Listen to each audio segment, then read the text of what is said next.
می توانم کار کنم؟ Da, imaš. بله می توانی. حق کار یک از اساسی ترین حقوق بشری تلقی می شود و همه افراد از جمله پناهندگان خارجی تحت حفاظت بین‌المللی از این حق برخوردار هستند. علاوه بر این که این حق به وسیله اسناد بین‌المللی اروپایی و ملی تضمین شده است. در حق کار به معنای این نیست که به تو کار داده شود، اما بدین معناست که حق داری دنبال کار بگردی و به طور آزاد کار کنی یا به طور آزاد کار کنی. برخی مثال‌های خود اشتغالی شامل افتتاح خیاطی، سرویس تعمیر دستگاه‌های خانگی، طرح سایت یا گرافیت میباشد. در صورتی که پناهنده خارجی تحت حفاظت بین‌المللی هستی میتوانید در کراسی کار کنید بدون مجوز کار یا اقامت یا تاییدیه مربوط به اداره کار. چگونه میتوان در کراسی شاغل شوم؟ اگر شاغل نیستی میتوانی آگاهی‌های کاری را پیگیری کرده و یا به یکی از سازمان‌های ارائه دهنده کمک در زمینه شغلیابی به عنوان مثال صلیب سرخ یا سازمان ایسای آوارگان مراجعه کنی. حق داری بر اساس محل اقامت نام خود را در اداره کار کراسی ثبت کنی. کارکنان اداره کار میتوانند به تو در یافتن شغل کمک کنند. می توانی به عنوان پناهنده خارجی تحت حفاظت بین‌المللی نام خود را در اداره کار کراسی ثبت کنی. این کار را شخصا یا با ارائه کارت شناسایی پناهندگی یا خارجی تحت حفاظت بین‌المللی انجام می دهی. کارکنان اداره کار کراسی به تو خواهند گفت که چه مدارک دیگری را باید ارائه نمایی. اگر دارای مدرک دانشگاهی یا مدرک پایان تحصیل هستی میبایست آن را ترجمه و ارزشیابی کنید. قبل از اشتغال میبایست روند رقابت یا ارزیابی دانش خاص را با اتفاق دیگر نامزدهایی که جهت اشتغال آمادگی اعلام میکنند طی کنی. پس از دریافت کار چه باید کرد؟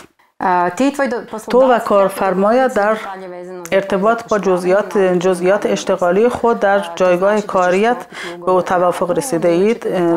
این بدان معنی است که قرارداد را منعقد کرده و به وسیله آن رابطه مابین خود و حقوق وظایف تو به عنوان کارگر و همچنین حقوق و وظایف کارفرما تنظیم می‌کنید. قرارداد کار می‌تواند به طور استخدام دائم یا موقت در تمام وقت یا پاره وقت تضمین شود. اگر مطمئن نیستی که همه چیز را خوب فهمیده ای و یا این که اگر قرارداد کاری در بردارنده کل چیزها هست یا خیر، بهتر است قبل از امضای هر قراردادی با حقوقدانان مشورت کنی. آیا حق دریافت حقوق دارم؟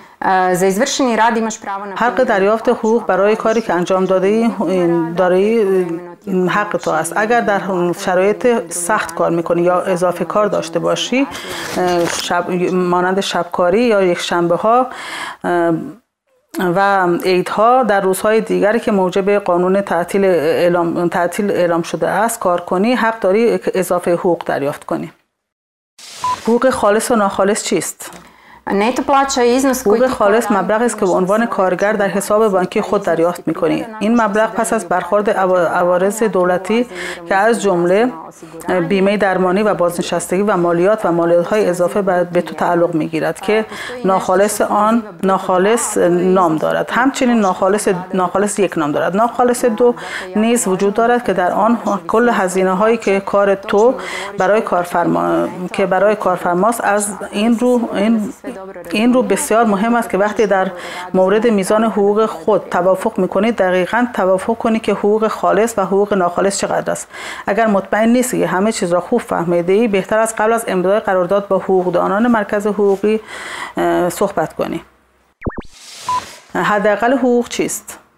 کلیه کارکنانی که در جمهوری کرواسی کار میکنند حق برخورداری از حداقل حقوق را دارند. حداقل مبلغ حقوق ماهانه که به اصطلاح حقوق ناخالص است به کارگر جهت کار تمام وقت ماهیانه پرداخت می شود. حداقل حقوق ناخالص در سال 2020 مبلغ 4062 کرونا و 51 لیپا بوده است. حداقل حقوق خالص در سال 2020 مبلغ 3250 کرونا و 1 لیپا بوده است. این بدان معنی است که اگر به عنوان تمام وقت شاغل هستی حداقل حقوقی که می تواند به در حساب بانکی تو پرداخت شود مبلغ 3250 کرونا و 1 لیپا است. اگر اضافه کار شبی، کار شبانه، کار در روزهای یکشنبه، کار در عیدها یا روزهای دیگری که موجب قانون تعطیل است را داشته باشی مبلغ اضافی که بدین خاطر دریافت میکنی علاوه بر حداقل حقوقی که خواهی گرفت اضافه حقوقی است که میبایست به تو داده شود. حقوق میبایست تا 15 هر ماه جاری برای ماه قبل پرداخت شود مگر اینکه در قرارداد جمعی یا قراردادی که به طور دیگری تعیین شده باشد. به عنوان مثال اگر تو و کارفرما در قرارداد خود توافق کرده که حقوق 20 ماه باشد. اگر کارفرما حقوقم را پرداخت نکند چه می شود؟ اگر هرچند که کارفرما موظف است حقوق تو را قبل از در قبال کار انجام شده پرداخت کند ممکن است اتفاق بیفتد که این حقوق پرداخت نشود. البته برای اینکه حقوق بگیری میبایست کار ماه قبل را به همون طور که در قرارداد ذکر شده انجام داده باشی. کارفرما موظف است که محاسبه حقوق را به تو ارائه دهد. اگر محاسبه حقوقی تو به تو داده نشود حتما از او بخواه که شامل محاسبه حقوق پرداخت نشده نیز می باشد. به چند روش می توانید به حق خود در مورد دریافت حقوق دست بیابید. ظرف مدت 15 روز از تاریخی که فهمیدی که حقوق تو پرداخت نشده می توانی درخواست پرداخت حقوقی را به کارفرما ارائه نمایی. بهتر است که درخواست بدین به وسیله حقوقدان تضمین شود یا حداقل حقوقدان تو را در شکل گیری آن راهنمایی کنند. اگر کارفرما تو ظرف مدت 15 روز از روز دریافت درخواست حقوق پرداخت نکرده باشد آنگاه می توانید ظرف 15 روز شکایت کنی.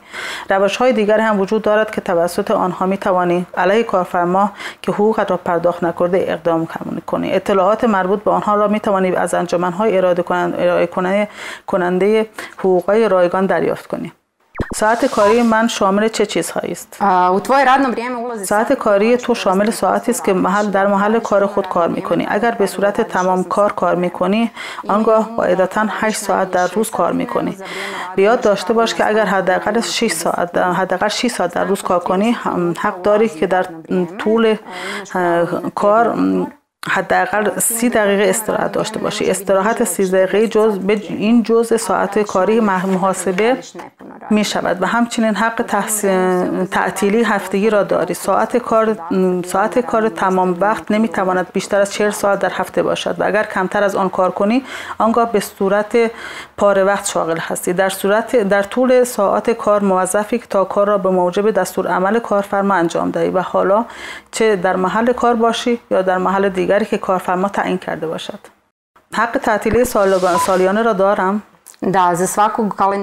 بله، در هر سال حق داری حداقل 4 هفته مرخصی با حقوق داشته باشی. اگر برای اولین بار استخدام شده ای یا اینکه بین 2 شغلت بیشتر از 8 روز بیکار نبوده ای آنگاه 6 ماه پس از کار مستمر در نزد کارفرما حق مرخصی سالیانه را داری. در هنگامی که در مرخصی سالیانه هستی حقوق دریافت می‌کنی.